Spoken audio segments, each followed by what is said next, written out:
About 50 years ago, an astronaut returning from the moon experienced things that he couldn't find a scientific explanation for.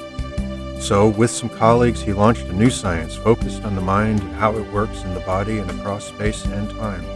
It's the field of Noetics, where the tools of modern science are used to help us understand how what we think and feel affects us and the world around us.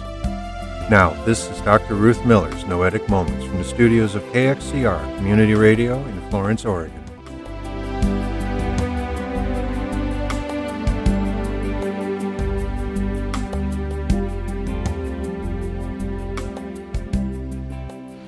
This is Noetic Moments, where we explore the field of research that discovers what consciousness is, what it does, how it works, and how our lives could be very different if we understood it better. I'm Ruth Miller. I'm a longtime student of consciousness, cybernetics, and anthropology, and through this series of programs, I'm introducing some of the people whose work has defined this field, and I'm explaining some of their ideas and experiments. I also explore relevant news items and answer the questions that you send to my email address, ruth@noeticmoments.org. And Noetic is spelled Noetic. Well, it's been nearly a year since we started this journey of exploring the research of scientists, trying to understand what consciousness is and what it does. And the first few months were a look back at what was done in the 20th century, with the later months looking at more recent research. We've learned a lot over these months. From Sigmund Freud and Carl Jung, we learned that most of what goes on in the mind is not in our conscious awareness at all, but goes on in unconscious processes.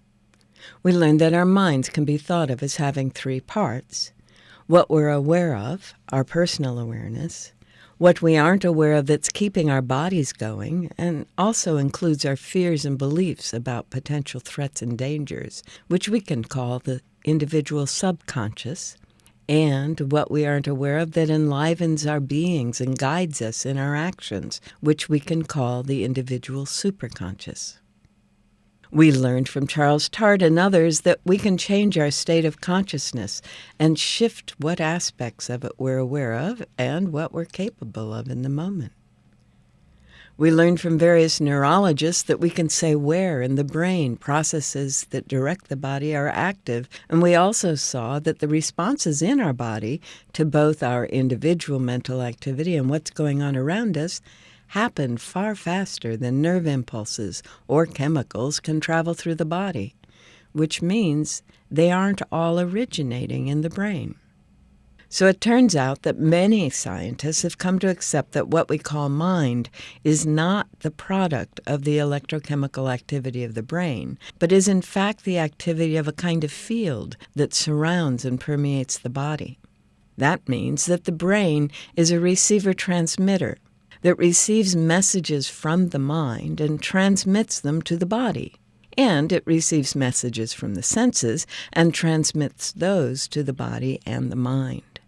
We also learned that the brain modifies whatever it receives, whether it's from the senses or from the mind, to fit past patterns of experience that are stored as hardwired connections among the neurons, according to the Begg's principle that neurons that fire together wire together, which means we see and hear and feel what we expect to, or what we believe we will see or hear or feel.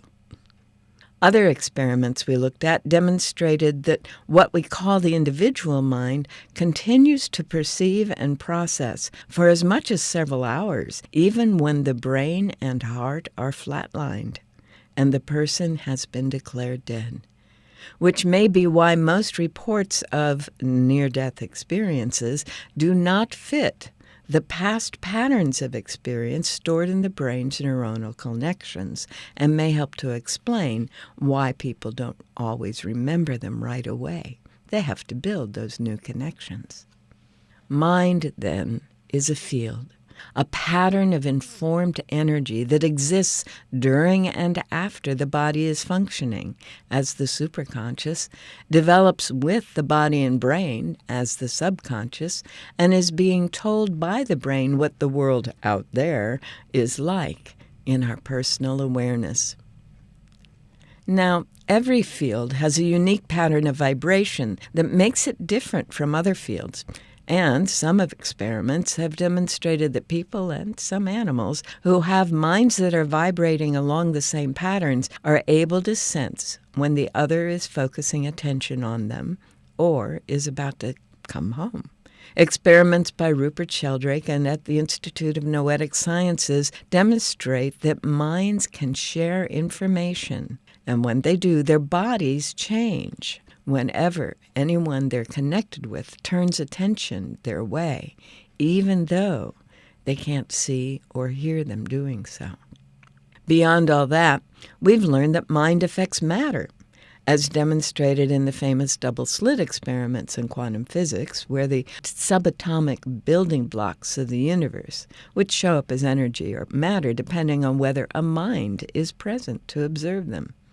It's also demonstrated in the shifting readouts on random number generators on the network of computers run by the Global Consciousness Project, all of which helps us to understand how our bodies and our environments shift and change as we change our thought processes, what we're focusing on in the personal awareness of our consciousness, and it also helps us to understand the effectiveness of mental or spiritual healing and what's called the placebo effect, how the belief of a care provider in a treatment can help a patient receiving that treatment experience healing.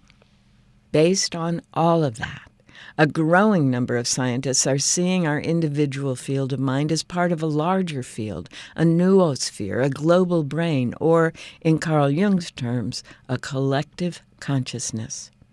And more scientists are equating that larger field with the quantum or zero-point field out of which all matter and energy arises in the orderly system we call the universe. A field that, as we learned last week, Ervin Laszlo calls the Akashic field, drawing on the ancient Sanskrit. You can catch up on our past shows on the KXCR.net archives. Click on the little cloud up on the banner at the top of the screen if you don't see the link. And on our website, www.noeticmoments.org, where you'll also find links to the clips, books, and authors that I mention on the shows. I said last week that I would address your questions about what's called the law of attraction. Yes, I know, some of you are thinking, finally, she's getting to it. This idea required everything I just said for us to really understand. It's a principle that was made famous in a movie that came out over a dozen years ago called The Secret, which was about how we create our experience through our thoughts and feelings. It was originally intended to be a showcase for the work of Esther Hicks, who allows a higher wisdom to be expressed through her from her source, who she calls Abraham, and we'll talk more about how that works in another show. For now, though, let us focus on the principle of the law of attraction. I want to start, of course, with what some other folks are saying. In this case, we're going to start with Jack Canfield. It's a law that states what you think about, focus on, and feel strongly about, you're going to create more of it in your life.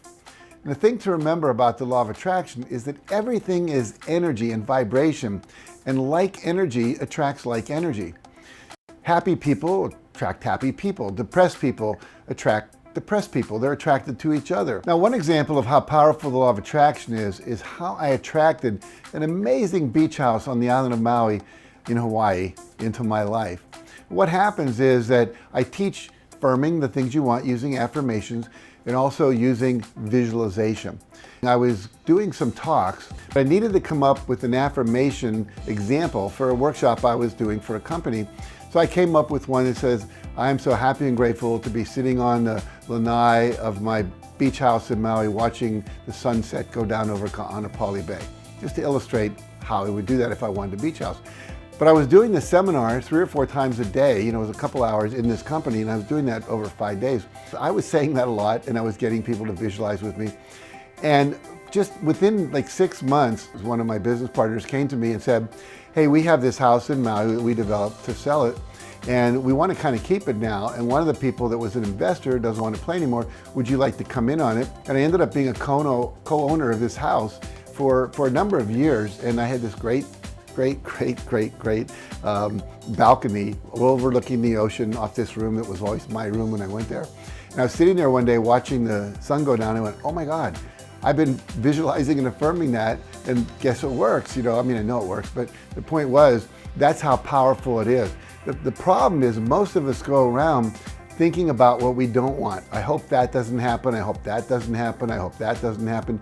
And you're literally drawing that into your life because you're thinking about it, you're focusing on it, and you're feeling strongly about it. And you're probably talking about it to other people. Now, in the book and the movie, The Secret, it talks about 3 stages of the law of attraction: ask, believe, receive. Asking is asking for what you want. That's simply having a preference or a desire. I want a window seat at the restaurant I go to tonight. I'd like to have an aisle seat, in first class in the plane. I hope this person will return my phone call. Whatever it is, when you have a desire or a preference, you are asking the universe, God, however you want to hold that, for this to happen. And you're also activating your subconscious mind, which will also come up with solutions of how to make it happen. The second thing is to believe it's possible. In other words, you have to believe that you're going to get it. You act as if it's coming.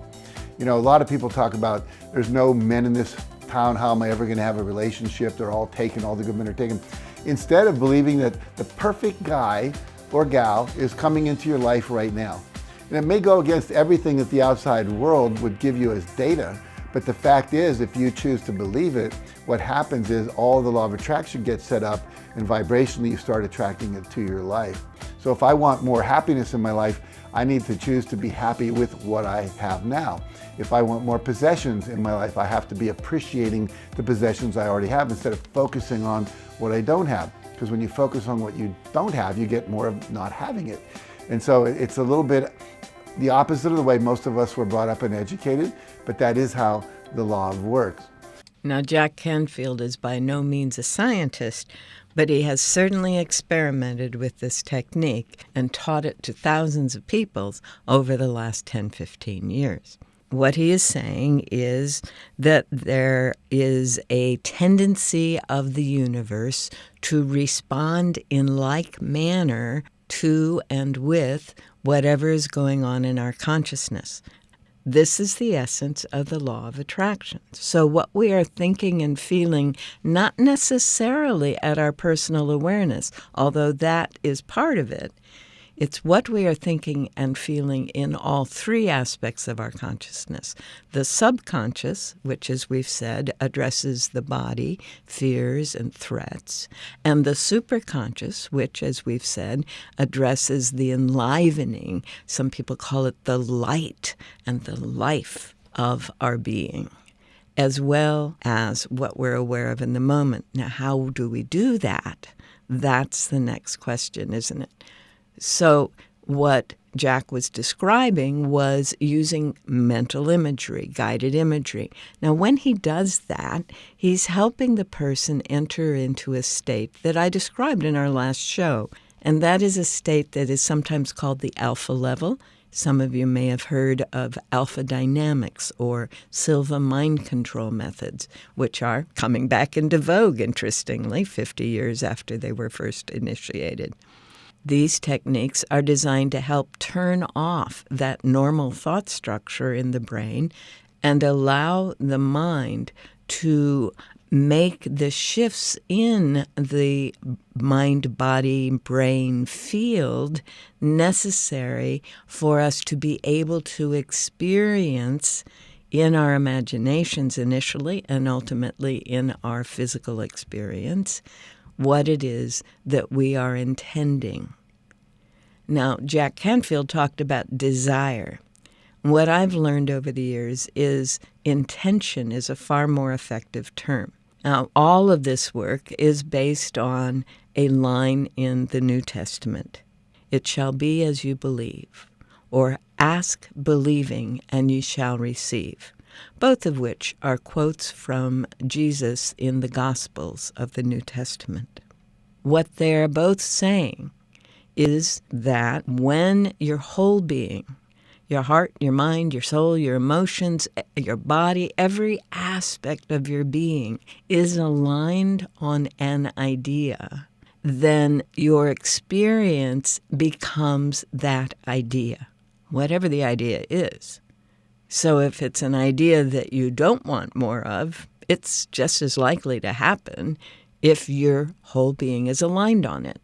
If it's an idea that you do want, that you do intend for your life and the life of those around you, it is just as likely to happen. So this is an ancient concept, given new language. But right now, I want to give you a couple more voices to talk about what this law of attraction is and what it does. So most people have experiences in their life that brand them emotionally. They feel fear, they feel anger, they feel bitterness, they feel frustration, they feel insecurity. And those emotions then become part of their identity. So once they think certain thoughts that turn on certain circuits in their brain that are equal to their insecurity, and then they feel insecure. The moment they feel insecure, they think more insecure thoughts, which makes more chemicals for them to feel insecure. And the repetition of that cycle over time conditions the body to subconsciously become the mind of insecurity. So then the person says, I am insecure. And whenever you say, I am anything, you're commanding your mind and body towards a destiny. So then most people's biology is, for the most part, their past. And so if you're not being defined by the vision of the future, some new possibility in your life, you're only left with the old circuitry in your brain and the old emotions of the past. So the question then is, can you believe in a future that you can't see or experience with your senses yet, but you've thought about enough times in your mind that your brain is literally changed to look like the experience has already occurred? Now, the latest research in neuroscience says you can change your brain just by thinking. So then, as you begin to think about a new possibility, and your brain begins to fire in new sequences and new patterns and new combinations, and you begin to plan your behaviors, and you begin to review in your mind, mentally rehearse who you're going to be in your life, the mere action of mental rehearsal begins to install the neurological circuits in your brain. Now your brain is no longer a record of the past. Now it's in fact a map to the future.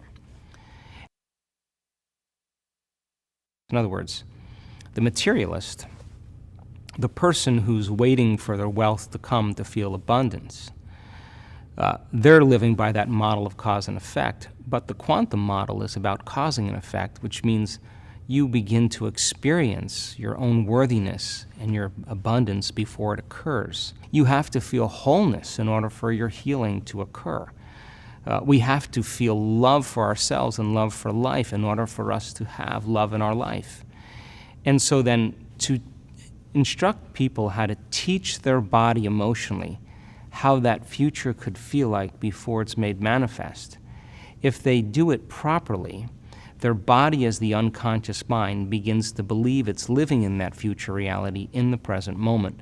And they're beginning to signal new genes in new ways that begins to change their body to look like the event has already occurred.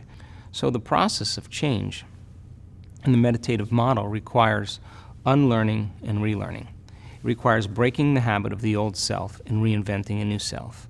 What we say in neuroscience, pruning synaptic connections and sprouting new connections, unfiring and unwiring and refiring and rewiring, unmemorizing emotions that are stored in the body and then reconditioning the body to a new mind and to a new emotion, no longer signaling the same genes in the same way, but signaling new genes in new ways.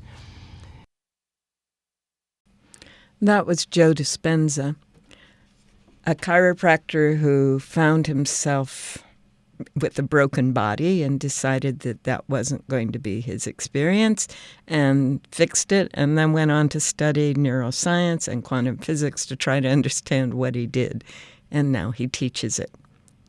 So how this world works from a human perspective is that we experience what we focus on more and more and more. Let me give you another voice to explain this. The world around us, our own science now is telling us there's a field of energy that underlies all physical reality, and it is known now by names that range from simply the field. Lynn McTaggart wrote a beautiful book entitled The Field about this quantum essence. Some people call it nature's mind. Some scientists call it the mind of God. Some call it the matrix. Some call it the divine matrix. In 1944, the father of quantum theory, Max Planck, identified this field, and he called it the matrix. That's where this term came from. And what we're now beginning to understand is that when we create the feelings of what we choose to experience in our lives, everything from conscious choices of the perfect relationship or abundance in our lives, or the healing in our bodies, or the healing in the bodies of our loved ones, that those feelings are creating the patterns of magnetic and electrical field in our hearts that are literally rearranging the stuff of this quantum soup, this quantum essence, allowing the pattern of what we have claimed in our hearts to become manifest in the world around us. So it's less about attracting from a scientific perspective and more about consciously creating the template within us, knowing that the stuff of the universe will congeal around that template in the world around us. And so there you have it. The law of attraction is actually the law of mirroring. That which we are, the quantum substrate, the Akashic field, remembers and reflects back to us. In fact, there are some physicists who call this a reflexive or reflective universe. The consciousness that we are, the combination of electromagnetic energies that result from the particular pattern of thinking, feeling, believing, experiencing, and remembering that we are, is reflected back to us by this quantum substrate, this Akashic field, in various forms, depending in part on the intensity with which we are feeling it. So we need to be aware that we get to choose the surface personal awareness thoughts that then begin to rewire the neurons, and we get to enter into states of consciousness those feelings and thoughts that we intend to experience more of, so that the brain and the body and the mind are in harmony, and the universe, in the form of this Akashic field or quantum field or zero-point field, will begin to respond and provide more of that experience that we choose. The book, obviously, that we have to look at today is the book, The Law of Attraction. The subtitle is The Basics of the Teachings of Abraham. The authors are Esther and Jerry Hicks. This came out in 2008. Jerry Hicks, who is Esther's husband, was the person asking the questions that led to this information being available to Esther Hicks' quiet mind, and she developed the skill to provide more answers to, has written a preface for this book. He says, "The groundbreaking philosophy of practical spirituality that you are about to discover in this book was first revealed to Esther and me in 1986 in response to the very long list of questions I had been without answer for many years. Within these pages, you'll find the basics of the teachings of Abraham as they were lovingly spoken to us in the very first days of our interactions. But since that time, many aspects of Abraham's basic teachings regarding the universal law of attraction have been published in various forms of books, CDs, etc. And he says, since originally receiving this material, Esther and I have done our best to apply to our own lives what we've learned about these laws, and the marvelous progression of our joyous lives is astounding. And in part one, they explain how it was that they came to have this experience, and I'll talk more about that as I say in some other show about Esther. She talks about their experience, how they learned to meditate, how she began to experience something else beyond what she normally does. Another way to understand, then, this material is that the highest wisdom that Esther could access came through her in response to Jerry's constant questions. And that often is how this law works. If we are living in an environment of questioning, then more questions come to us. When we begin to live in an environment of having our questions answered, more answers come to us.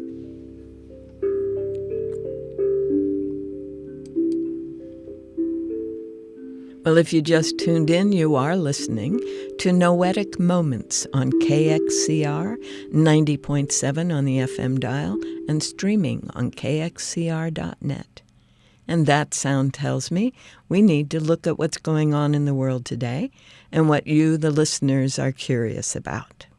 Well, today in the news, we are seeing an interesting process in the world of illness and disease, and that is interesting because during COVID, there were almost no recorded cases of what we call the normal flu. And have you ever figured out that they prepare the vaccinations a year ahead of time for the flu that's coming next year?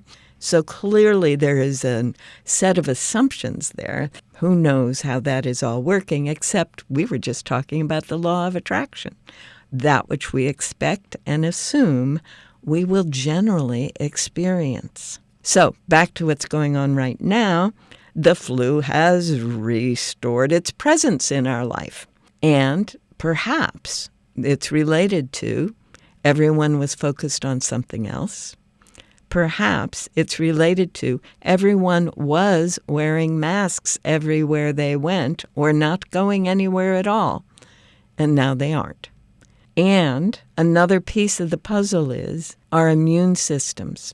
Well, one of the things that Joe Dispenza learned in his research was that 10 minutes of gratitude can increase the immune system's functioning by 50% for 3 days.